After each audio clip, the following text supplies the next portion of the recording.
డబ్బు లేకపోతే నిందకి గురైపోతావు.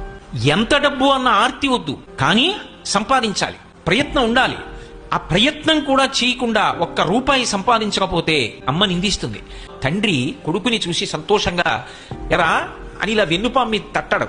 మేము కష్టపడి సంపాదిస్తాం, వీడొక్క రూపాయి తేడు. అన్నదమ్ములు మాట్లాడరు. సేవకుడు చెప్పిన పని చేయడు, ఒక్క రూపాయి ఇవ్వలేవు గాని పనులు చెప్తావా అంటాడు. భార్య కూడా ప్రియమార ఆలింగనం చేసుకోదు. అతను చాలా మంచి స్నేహితుడు, కానీ అసమానం కనపడినప్పుడల్లా డబ్బు అడుగుతుంటే ఆయన మాత్రం ఎక్కడి నుంచి తెస్తాడు?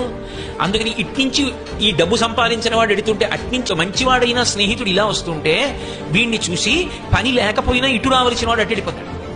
ఏమాయి బాగున్నావా అని ఇలా చీ కూడా ఎత్తాడు. కాబట్టి ఓ స్నేహితుడా, డబ్బు సంపాదించు. డబ్బు సంపాదించనన్న మాట అనకు. యవ్వనంలో డబ్బు సంపాదించి తీరాలి. కాబట్టి ఆ డబ్బు చేత లోకమునందు సమస్తమైన సుఖములు కలుగుతాయి. కానీ ఒక్కటి గుర్తుపెట్టుకో, నీతి తప్పి సంపాదించవద్దు.